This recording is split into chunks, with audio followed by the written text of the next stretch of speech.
수출하시는 제품의 전략물자에 대해서도 한번 좀 신경 쓸 필요가 있다. 안녕하세요. 휘관세사무소입니다. 오늘은 지난번 수입 통관에 이어서 수출 통관에 대해서도 말씀을 한번 드려볼까 하는데요. 수출 통관을 하기 위해서 어떠한 서류들이 준비가 돼야 되는지, 그리고 주의해야 될 사항들이 어떤 것들이 있는지 5가지 정도 확인 사항에 대해서 말씀드리도록 하겠습니다. 우선 첫 번째로 우리가 수출하고자 하는 제품이 수출이 안 되는 제품이 있을 수도 있고요. 그리고 기타 수출 허가가 필요한 제품들이 있을 수도 있어요. 이러한 부분들을 우선 먼저 확인하셔야 되는데요.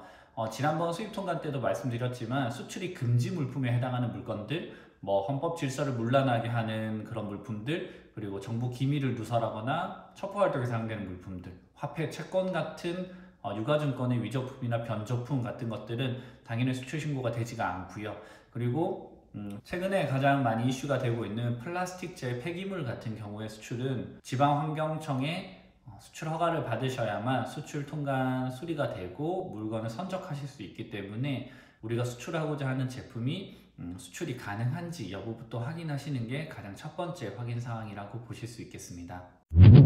수입 국가에서 우리가 수출한 제품이 수입 통관하는 데 있어서 문제가 없는지 여부를 확인하시는 게 두 번째 확인 사항이라고 볼 수 있습니다. 수입 통관 때 말씀드렸듯이 각 국가마다 국내 법령에 따라서 이 물건을 수입하기 위해서 요건이나 승인 등을 받아야 되는 제품들이 있을 수 있는데요. 마찬가지로 우리나라에서는 수출이 가능하지만 현지 국가에서 수입이 되지 않거나 혹은 수입에 필요한 요건 등이나 승인 등을 갖추지 못해서 현지 국가에서 반송되는 경우들이 종종 있습니다. 그렇기 때문에 단순히 우리나라에서 수출 통관만 됐다고 해서 해결되는 문제가 아니고 현지 국가에서 수입 통관이 잘 이루어질 수 있는지 여부를 미리 확인하시는 게 두 번째 확인 사항이라고 말씀드릴 수 있겠습니다.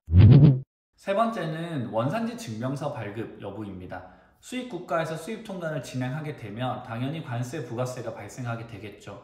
관세, 부가세에 대한 부담을 낮추기 위해서 한국과 여러 국가들이 FTA를 체결하고 있는데요. 당연히 FTA 체결한 국가에 있어서 원산지 증명서를 제출하게 된다면 해당 협정 국가의 협정 세율을 적용받게 되어 관세 부담을 일정 부분 낮출 수 있습니다. 그렇기 때문에 우리가 수출하고자 하는 제품이 원산지 증명서 발급이 가능한지, 그리고 현지 국가에서 원산지 증명서를 필요로 하는지 여부를 확인하시는 게 세 번째 확인 사항이라고 볼 수 있겠습니다. 수출 통관이 이루어진다는 것은 세간에 우리가 수출하고자 하는 제품에 대한 수출 신고가 이루어져야 된다는 얘기인데요. 수출 신고가 이루어지기 위해서는 인보이스와 패킹 리스트 2가지 서류가 필수적으로 필요하게 됩니다.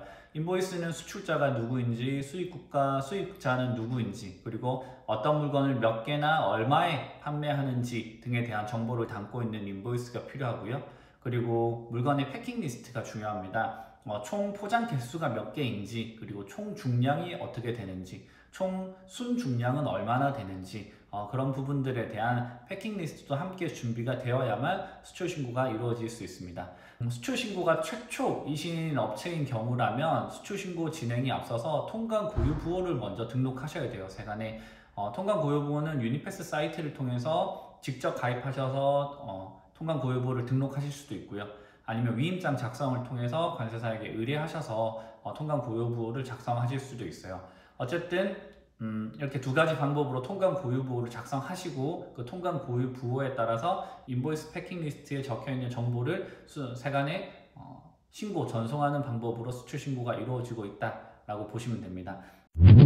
마지막 5번째가 가장 중요한데요. 최근 가장 이슈가 되고 있는 것들이 수출 제품의 전략물자 판정을 했느냐 하지 않았느냐에 대한 이슈입니다. 수출이 많이 이루어지고 있는 밸브류 혹은 펌프 부분품과 같은 기계류 부분품 같은 경우라면 HS 코드에 따라서 수출 허가 전략물자 대상인지 여부를 우선 확인하실 필요가 있는데요. 일반적으로 수출 신고는 PL 신고가 많이 이루어지고 있기 때문에 많은 분들이 전략물자에 대해서는 놓치고 간과하고 넘어가는 경우가 대부분입니다. 하지만 최근에 전략물자 관리원 쪽이나 전략물자에 관련된 이슈 사항들이 점점 중요시 되고 있으면서 수출 제품에 대해서 전략물자 판정을 진행하고 넘어가는 경우들이 굉장히 많습니다. 그래서 우리가 수출하고자 하는 제품이 HS 코드에 따라서 수출허가 전략물자 대상인지 여부를 우선 확인하시고, 그리고 만약 수출허가 전략물자 대상이라면 전략물자 관리 시스템 홈페이지에 들어가셔서 자가 판정을 진행하시거나 전략물자관리원의 전문 판정을 의뢰하시는 방법을 통해서 두 가지 방법을 통해서 전략물자 판정을 진행하시고 해당 수출 신고를 진행하실 필요가 있어요. 저희 주요 고객처에서도 이러한 전략물자 자가 판정 혹은 전문 판정을 진행하지 않고 수출을 진행했다가 최근에 과태료 그리고 뭐 벌금, 심하면 벌금까지도 처분받는 경우들이 있었기 때문에 수출하시는 제품의 전략물자에 대해서도 한번 좀 신경 쓸 필요가 있다라고 말씀드릴 수 있겠습니다.